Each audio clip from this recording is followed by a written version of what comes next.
आपन परिचय नमस्कार मो ना हूँ प्रदीप्त जेना हूँ शिशुपाल गड़र ग्रामवासी कौन काली घटना घटी आपन थाना देखा मिलते देखो काली घटना घटला कौन दीर्घ वर्षे 1.5 वर्षर विराम पर पुणी थे हापी गैंग्र सदस्य मैंने सक्रिय हो जाती किसी जेल रे थिले एबे से माने बेल रे आसिला परे से माने पुणी उत्पात आरंभ कर 7-8 दिन है से माने जेकोसी होटेल को जाऊँगी सेठी मारधर करी जबरदस्ती फोपाड़ फिंगा करी खाई पीकी आसुँच पैसा न देकी काली कौन है ना लिंगीपुर दया नदी बंधरे आमर स्मृति रंजन पात्र बोली गोटे पिला को 15-20 जन पिला अटक रखी मारिदेवाई चेष्टा करते गाड़ी चढ़ई मारिदेवाई चेष्टा करते भाग्य भल से सेठू बचिकी पलि आसी आम थाना से विषय नहीं कि एतला होती आउ थाना को आम नवेदन करुँ जे तांको तुरंत गिरफ करा जाए तांको विरुद्ध में दृढ़ कार्यानुष्ठान नि जाऊ एवं से जो बारंबार जेल जाई बेल आसला परे तांकर साहस आहरी बढ़ी जाउची ता प्रति पदक्षेप नि जाऊ जमती से आउ साहस हेनी एवं ये जो सामाजिक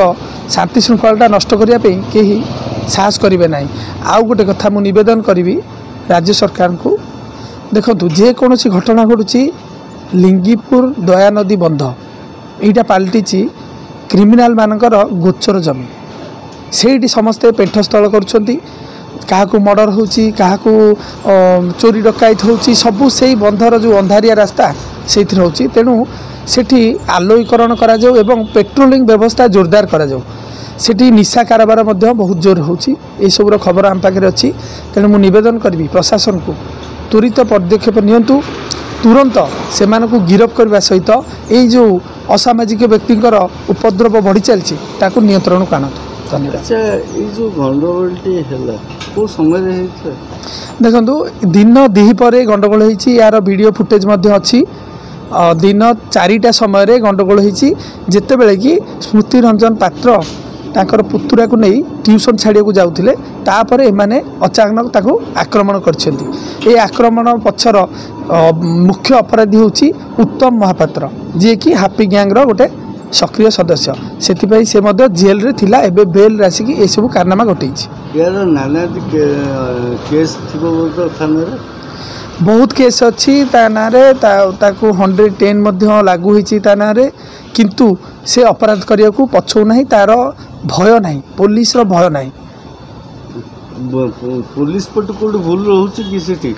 पुलिस पटु पेट्रोलिंग तो जोरदार दरकार आउ टिके एक्टिवली ए सब लोक जेल खटी गंड खटी आसला पर ए साहस कहा बल रे साहस करू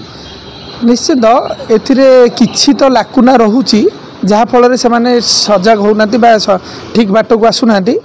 मुझे नवेदन कर दृढ़ कार्यानुष्ठान नि जाऊ जो कार्यानुष्ठान किसी शिखेब जे से माने आउ ये कम करने आग्रह करेंगे ना एवं समाजर मुख्य स्रोत को फेरी आसबे। अच्छा धौली थाना क्या संगे बंधुता करी मते सेमती तो मुझे कहीपरि बंधुता करछि कि नहीं से किंतु को तुरंत गिरफ करी तांको कठोर दंड दि जाऊ जमती कि आगामी दिन में ये सब जिनस न घटव से थाना सजग रहू।